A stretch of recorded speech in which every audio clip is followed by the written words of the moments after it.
Hi, my name is Joy, and I'm the lead developer of the process module in QSDsan. This is a two-part video demo on the process module.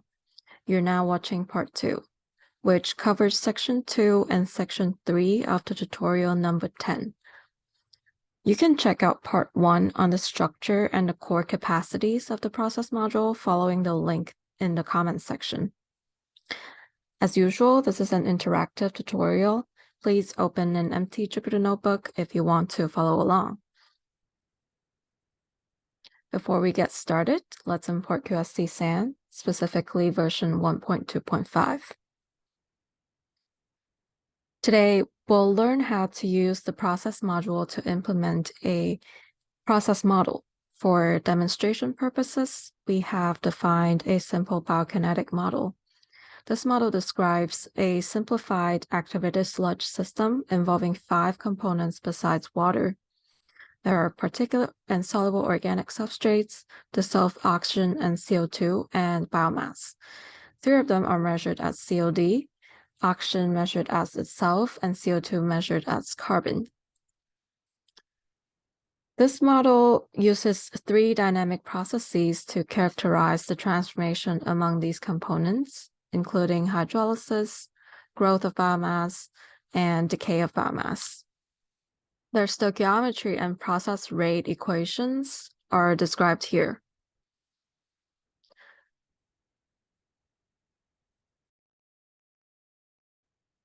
First and foremost, we need to define the components. For convenience, we'll use components in the default set. We just need to pick out the similar components, copy them, and give them new IDs that are consistent with our mathematical model. Then we can make a compile component objects. Although water isn't an active component in the processes, we should still include it in the component set because it is the bulk liquid and is essential for concentration calculation for waste streams.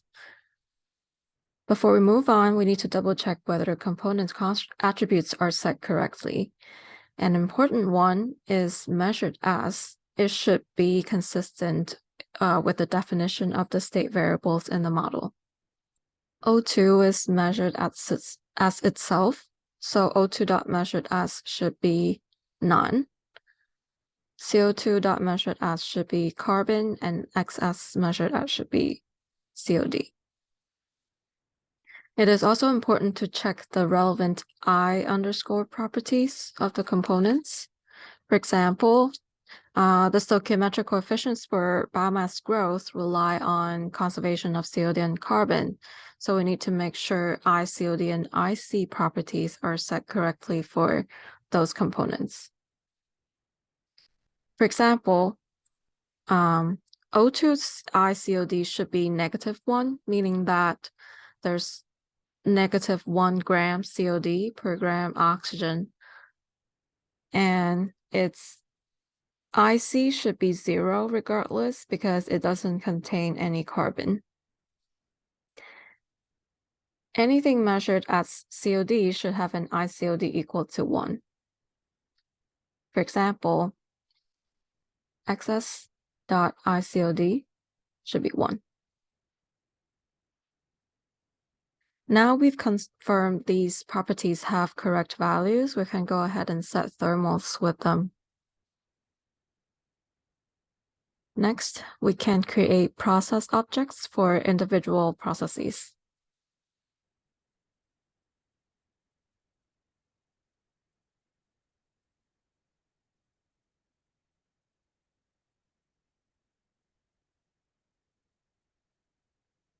Let's check out the documentation of QS.process and see what we need. Let's just copy the init signature.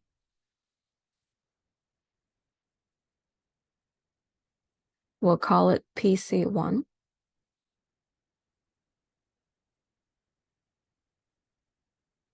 Let's go back to the mathematical model. We will give it an ID equals hydrolysis. And then the reaction will just be the string representing its stoichiometry. Reference component will set as XS, and then rate equation will give it K underscore HYD multiplied by XS, as indicated in the mathematical model. For conserved for, we don't need any of these because we don't have any unknown stoichiometric coefficients to solve for. But we do need to include the kinetic parameters in the parameter set. We didn't specify conserved for when we initiate PC1, but that doesn't mean it's not subject to any rule of conservation, because both XS and SS are measured as COD, so the one-to-one stoichiometry already guarantees COD conservation. This can be verified if we specify conserved for as COD and use the check conservation method. No return means COD is conserved in this process. Let's see if PC1 turns out the way we want. The biomass decay process is quite similar to the hydrolysis process, so it should be pretty easy to define it the same way we did for PC1. Here, I'm offering an alternative way to specify the reaction argument. It can be a dictionary with component IDs being the keys and the stoichiometric coefficients being the values. But the biomass growth model process is a little more complicated because it has two unknown stoichiometric coefficients. But it's actually quite simple with the process module. We just need to specify the unknown stoichiometric coefficients as a question mark in the reaction argument and specify rules of conservations in conserved for. Now the unknowns are solved symbolically. All the stoichiometric coefficients are either a constant or a function of parameters. Now we can start putting these processes together and make it into a model.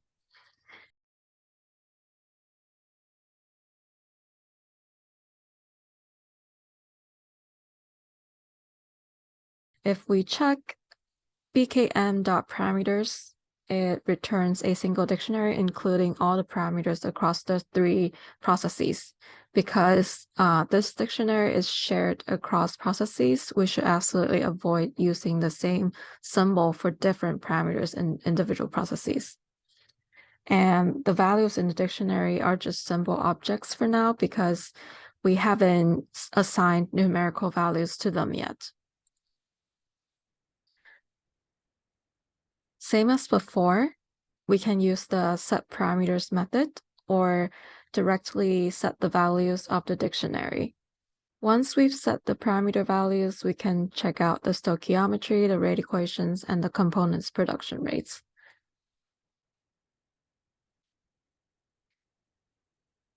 It could be very tedious to create individual processes one by one if we're dealing with a bigger model. So now I'm going to show you how to batch create a compile processes object using the load from file class method.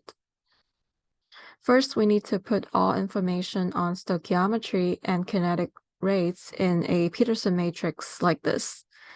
The first columns are process IDs, the middle columns are stoichiometric coefficients, and the last unnamed column being the rate equations. Same as before, we can use question marks to represent unknown stoichiometric coefficients. Then we can use the load from file class method.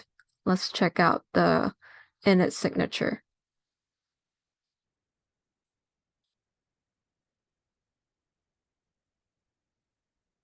Same as before, we copy the init signature.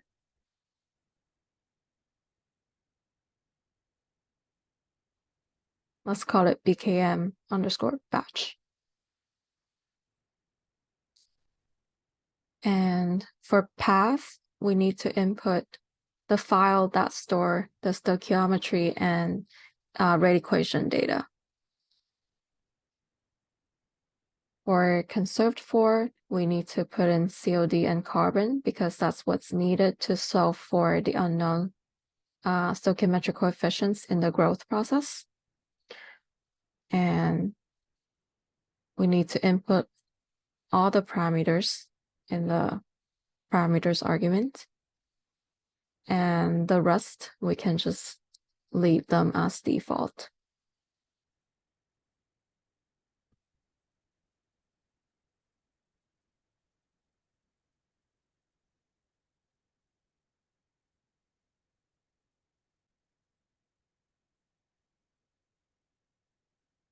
After creating the compile processes object,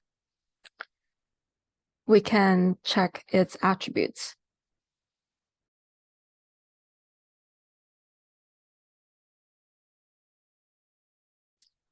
For example, we can see that the question marks has been replaced by its symbolic solutions in the stoichiometry.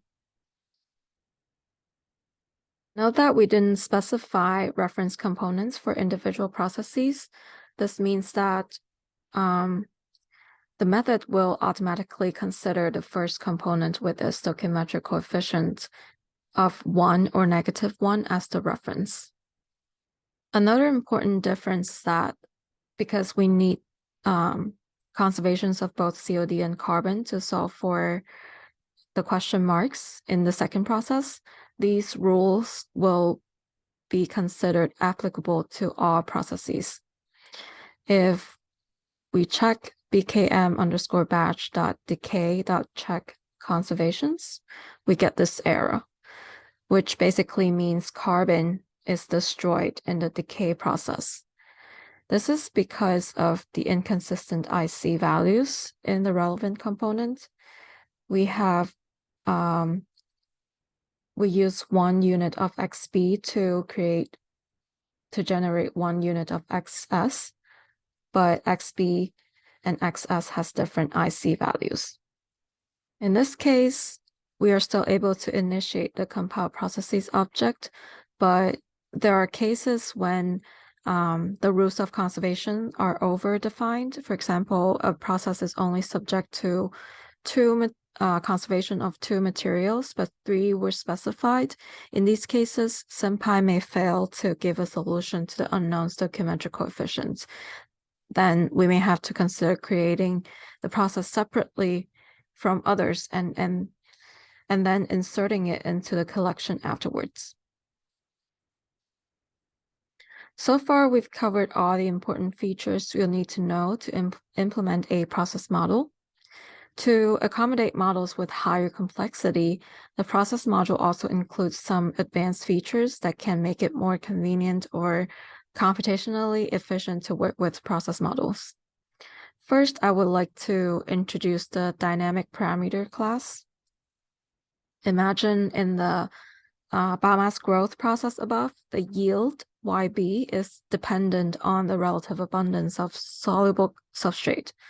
So YB can be expressed as a function of SS and XS. In this case, we'll need to define YB as a dynamic parameter. To do that, we can use the process.dynamic parameter method.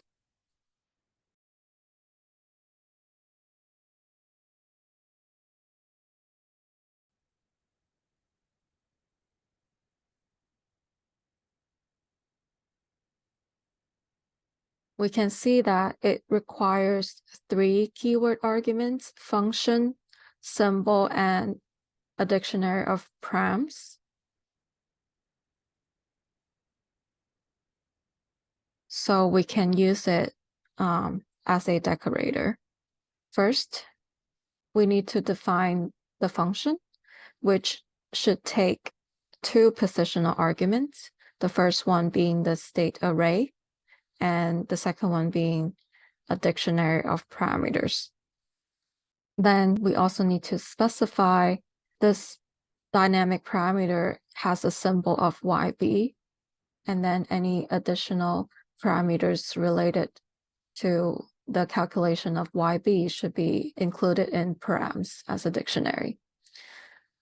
Then within the function, We just grab values of the component concentrations from the state array, grab the related parameter values from the dictionary, evaluate YB, and then return YB.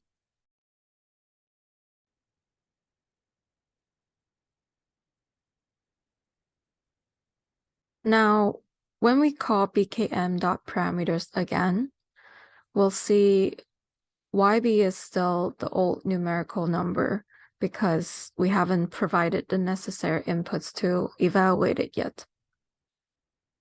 But we can see that a dynamic parameter object is added to the list of dynamic parameters in this model. Let's try to specify the concentrations of the components and evaluate YB. Again, we'll just assume it's all 1 for convenience.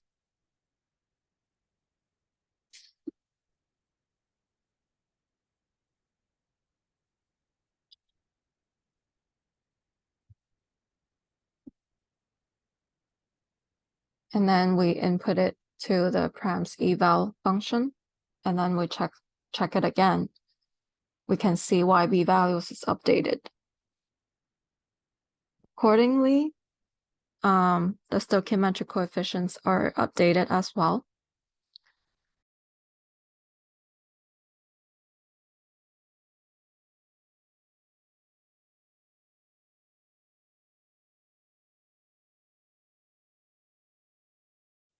Sometimes we'll encounter some process whose kinetic rates gets a little too complex to be expressed explicitly in a string. So here I'm introducing two helpful classes in this situation, kinetics and multikinetics. Kinetics is essentially a subclass of dynamic parameter, but it represents the process kinetic rate rather than a dynamic stoichiometric parameter. The initiation of a kinetic object is quite similar to dynamic parameter. But instead of symbols and params, we input a single parameters equal some dictionary. And similarly, the function should take two positional arguments, the state array and a dictionary of parameters. Now we can see that the rate function of the PC3 object has become a kinetics object. Multikinetics serves a similar purpose. A kinetics object corresponds to a process object. So a multikinetics object corresponds to a compiled processes object. It evaluates the reaction rates of all processes at once. For example, let's assume all three processes in BKM have reaction rates dependent on the abundance of O2. So their rate equations become a function of O2 saturation. Because this term is used across multiple processes, it'd be more efficient computationally to only evaluate it once. To implement this change, we first define a function that takes exactly two positional arguments and returns an array of reaction rates. The two positional arguments must be state array and a dictionary of parameters like before. Then we can put this function in bkm.setRate function. Now bkm.rate function is a multikinetics object.